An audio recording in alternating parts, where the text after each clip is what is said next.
Sebelumnya, perkenalkan nama saya Jumlah Rizka dengan NIM 2401745. Pada kesempatan kali ini, saya akan membahas tentang konsep keamanan pada sistem operasi, serta bagaimana kita dapat melakukan manajemen user, pengaturan firewall, dan update sistem. Topik ini penting karena sekarang hampir semua aktivitas kita terhubung dengan komputer dan internet. Tanpa keamanan yang baik, data dan sistem kita bisa saja diserang oleh virus, malware, bahkan hacker. Nah, masuk ke bagian pertama, yaitu pengertian dan tujuan keamanan sistem operasi. Keamanan sistem operasi adalah serangkaian mekanisme dan kebijakan yang digunakan untuk melindungi data, sumber data, serta pengguna komputer dari akses yang tidak sah.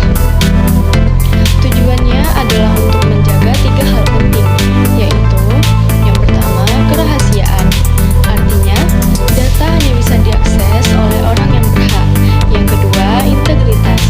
Memastikan bahwa data tidak diubah atau dirusak oleh pihak lain. Yang ketiga, ketersediaan. Sistem harus tetap bisa digunakan oleh pengguna yang sah kapanpun dibutuhkan. Contoh sederhana, ketika kita membuat password login di laptop, itu termasuk bentuk perlindungan kerahasiaan. Kalau laptop kita bisa diakses siapapun tanpa sandi, maka data pribadi kita bisa mudah dicuri. Selanjutnya, bagian 2, manajemen user. Selanjutnya kita bahas tentang manajemen user. Manajemen user berarti mengatur pengguna komputer, termasuk membuat akun baru, menghapus akun, serta memberikan hak akses tertentu. Dalam sistem operasi seperti Windows, kita bisa membuka control panel, lalu masuk ke user account, dan memilih add new user. Kita dapat menentukan apakah user tersebut bertipe administrator atau standard user. Administrator punya hak penuh untuk mengubah pengaturan sistem, menginstal aplikasi, atau menghapus data.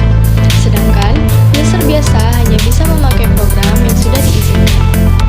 Misalnya, saya membuat akun untuk adik saya di laptop.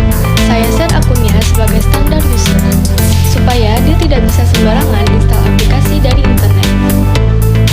Dengan begitu, sistem tetap aman dari kesalahan pengguna atau aplikasi yang berbahaya. Bagian ketiga, firewall dan keamanannya. Sekarang kita masuk ke firewall. Firewall adalah sistem pengamanan yang berfungsi untuk mengawasi dan memfilter lalu lintas data yang masuk dan keluar dari komputer. Ibaratnya, firewall seperti penjaga gerbang yang memeriksa siapa yang boleh masuk dan siapa yang ditolak. Di Windows, kita bisa menemukan pengaturannya di menu Windows Security, Firewall, dan Network Protection. Ketika firewall aktif, komputer akan otomatis memblokir koneksi mencurigakan yang mencoba masuk dari internet. Saya pernah mengalami hal ini ketika laptop saya menampilkan pesan bahwa ada koneksi tidak dikenal mencoba mengakses jaringan. Setelah saya cek, ternyata firewall yang memblokirnya. Jadi, firewall sangat penting untuk mencegah penyusupan, terutama saat kita sering terhubung ke Wi-Fi umum seperti di kampus atau di kafe.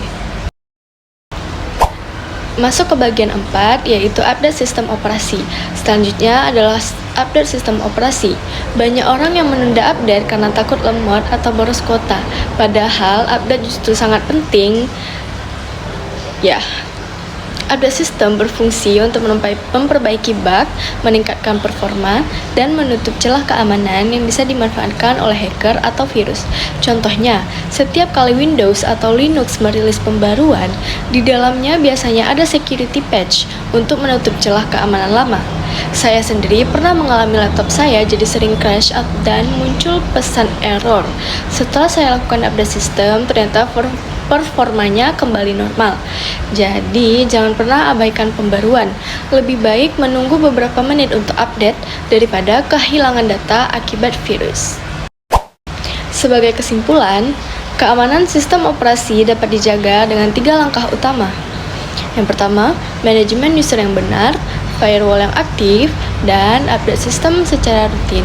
Ketiganya saling berkaitan dan membentuk perlindungan berlapis bagi komputer kita. Terima kasih sudah menonton video ini, semoga bermanfaat dan sampai jumpa di video berikutnya. Assalamualaikum.